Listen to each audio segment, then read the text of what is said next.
Hey guys, NJ Tech here with something a little different today. I uploaded a video a little while back called How I Like to Fly When PID Tuning, and one more recently where I talk about my particular approach to PID tuning and how to get that to work towards that golden tune that we're all after. One thing I did notice, apart from the fact that those seem to be very popular subjects, was that I was getting a lot of subscribers dropping comments asking for help with their own particular issues and tuning and trying to get things right. And I've been getting the same over on RCGroups. And I will start by saying that is never a problem. If you want to get in touch with me, I'll leave a link to where I am on RCGroups. By all means, get in touch and I'll do my best to help you out. But what I want to talk about here is really to do with the bigger picture. So we've got a clip here from the RoboFlow video that I uploaded last. And this was the warm-up flight where I did some black box data logging.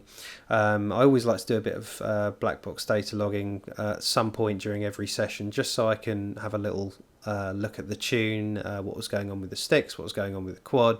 It's always helpful to do so, but today I can use this as an example to show you what I'd like to talk about. So before we do that, let me just play this clip.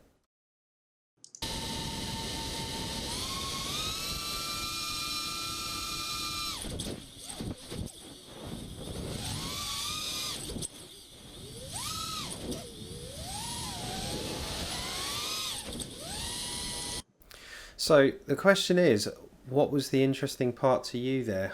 Was it the flip? Was it the roll? Was it the punch out? I can tell you the part that I actually want to draw attention to today is here, it's here, it's here, it's here, and it's here.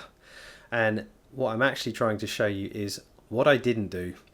If we go back to maybe just look at this run where I'm moving maybe a couple of 100 feet, you can see how little is actually going on with kind of disregarding what's going on with the throttle to maintain altitude, and then just as I get towards these trees, punch out. You can see in the pitch, the roll and the yaw, which is this figure here, you can see very little is going on. Let me just back this down to a slower speed so I can show you again. So you can see the whole time I'm tracking here, I've set the angle of the quad so it's pitching forward. I'm then maintaining my altitude and forward speed with the throttle. But as far as the right stick, you can see here literally nothing is going on. Just tracking along and letting the quad do its thing. Now, when I get sent videos, because I say to people, you know, send me a video of your quad, maybe I can get an idea of what's going on with your tune and we can start to look at your PIDs. And a lot of the time I'll get sent videos and I'm seeing a lot people just going crazy with the sticks. You know, they'll punch the throttle out, they'll bang in a roll, they'll bang in a flip, they'll come down, they'll immediately turn, they'll drop straight down into their own prop wash. And you know, while that's all a lot of fun, it's pretty unhelpful for me to be able to work out what's going on with your tune.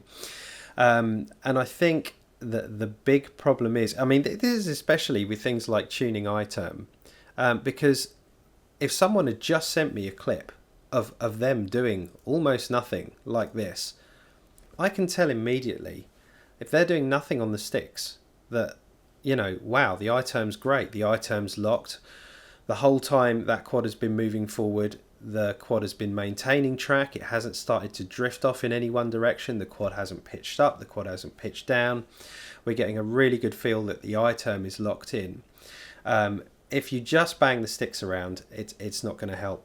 But more importantly, as well as being able to tell certain things about the tune from just doing nothing and just going in a nice straight smooth line, flying in this way, learning to do nice coordinated smooth turns and learning to make very, very small inputs, a part of what gives your if you're learning to string together maneuvers and do acro flying, this is what gives you flow, or what's referred to as flow. And it really is nearly always about doing far less than doing far more. I can show you another example of this here where you can see exactly the same kind of thing. I'm doing a nice coordinated turn round to the left here, and then I'm going to track down the field and look at the right stick. There's such a little amount going on. I'm just using the throttle to maintain height and then position and set up for the maneuvers that I'm then going on to do. Let's just take another look at that. So again, just look at the right stick, see how little is being used, and the whole time while I'm doing little, I'm allowing the quad to do some of the work there. I'm allowing the iTerm to breathe and actually help this quad track. I think the more you start smacking the sticks around, the less you're going to be able to work on your quad's initial tune.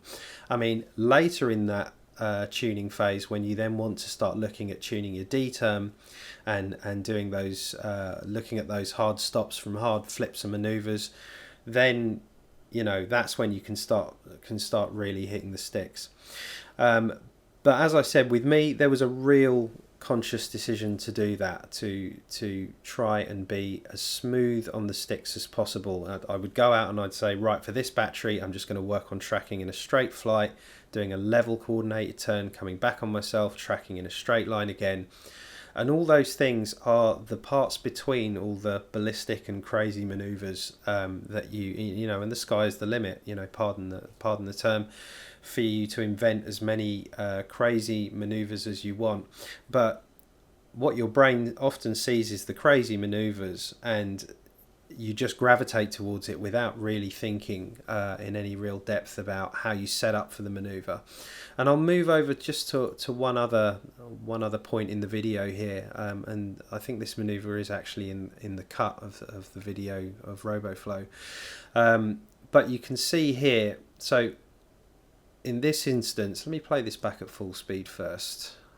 So this is where I'm setting up, going into a power loop, and then halfway at the top, at the apex of the power loop, I then go into a roll and then come out of the power loop. So let me just talk you through some of this. Let's have a quick look at it at full speed first.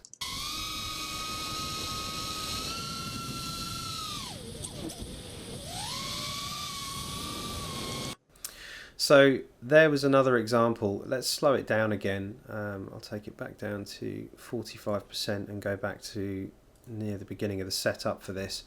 Again, look at how little I'm doing with the right stick. All I'm doing is slowly introducing some back elevator. I'm mainly focusing on the throttle position and bringing the right amount of power in to accelerate into the upper part of this climb in the first part of the power loop. You can see there is no influence from roll. There is no influence from yaw. And in order to do that, you've got to be working on being smooth on the sticks. It is about doing less and just focusing on those maneuvers and not overcorrecting everything to try and keep a nice clean track. So let's continue into this maneuver. So you can hear that, right, so here's where the maneuver has started. You can see I'm now really pulling the power in. I'm pulling further back on the elevator to start to move into this climb. And then I'll just stop it here because this is another thing, and this goes back to my days as a 3D RC helicopter pilot. And when I was trying to help people and teach people about flying line of sight, the most crashes I ever saw were when people didn't commit to the maneuvers. And this is a typical example. With the helicopters, it was situations where, because you're flying line of sight and not in FPV goggles like this, where you may have the sun. You shouldn't fly with the sun in front of you anyway, because your aircraft can turn into a silhouette and that makes it difficult to see. But you'd always notice the best pilots just didn't seem to have a problem with that. And it was the same thing where I saw people just not committing to the maneuver. They'd see the silhouette, they'd get visually confused about which way around the aircraft was, and they'd stop executing the maneuver that they were already committed to. If they'd stuck with it, in the instance of the helicopter, it would have come around fine and everything would have been under control. But instead, they got confused from the silhouette, they panicked, and the helicopter, they went mad on the sticks, got it all wrong, and it ended up crashing. And it's the same with maneuvers like this, where you're at this point you're blind, and especially here we've got a blue sky. Okay, that makes life difficult. There's no point of reference for me as to where I am in this manoeuvre. Regardless to that, I know this is the right thing to do during the manoeuvre. I keep the throttle in, I keep pulling back on the elevator, I keep committed to the manoeuvre, and you'll see as I do that, I will come round, and then there we go, we found the horizon. At which point, the next thing that I do is to bring the throttle to 0, and this is in air mode, so I still have my full rates available. Air mode is a wonderful invention, all credit to Boris B, and yeah, I will do some more talk on that in another video. But you can see I dumped the throttle, I've seen the horizon at this point. I don't want any more throttle really at this point either, because that will start to pull me towards the ground. So if I just play a fraction further, right, you can see there the throttle's dumped, and I've started to move over to roll to the right, and you can see the stick got taken all the way over there, was pushed all the way over to execute that roll nice and fast. But then again, bringing the stick back smoothly to slow down and arrest that roll rate and bring myself back to level. At which point, the next thing to do for me was to start introducing some more back elevator, still leaving the throttle at 0, so the motors are spinning at their minimum, which you can see here.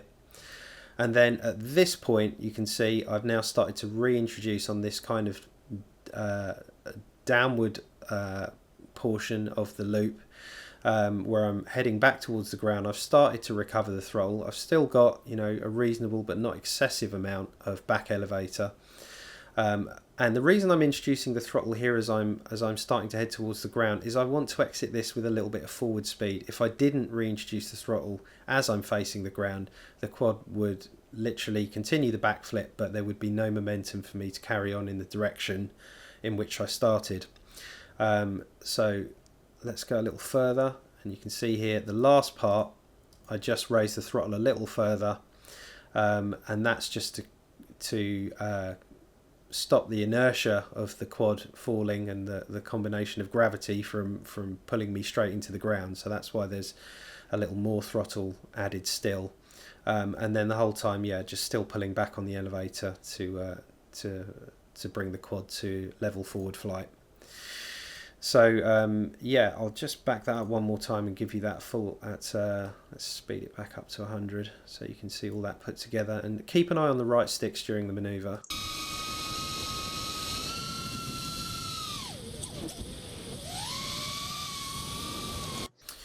So not the most perfect example of that, but it was, you know, decent enough, as I said, during a warm-up flight, so you'll have to excuse it a little bit. But as I said, the main focus was on the right sticks there, and I will certainly do a few more of these videos where I'll break down a few more manoeuvres for you, and if you find those interesting, you know, do let me know in the comments.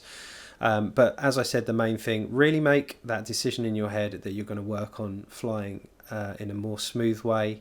Have a plan in your head as to how you're going to not just pull off the maneuver, but how you're going to enter it and how you're going to move from one maneuver to the next, because I think that will make a huge difference to your flying. And certainly when it comes to tuning, if you do want to, for instance with the case of I-term, get a good idea of whether the I-term tune is good, let go of the sticks, get into a nice forward track, and let go of the sticks and just see how the quad does. Does it want to drift anywhere to the left, to the right, pitch up, pitch down?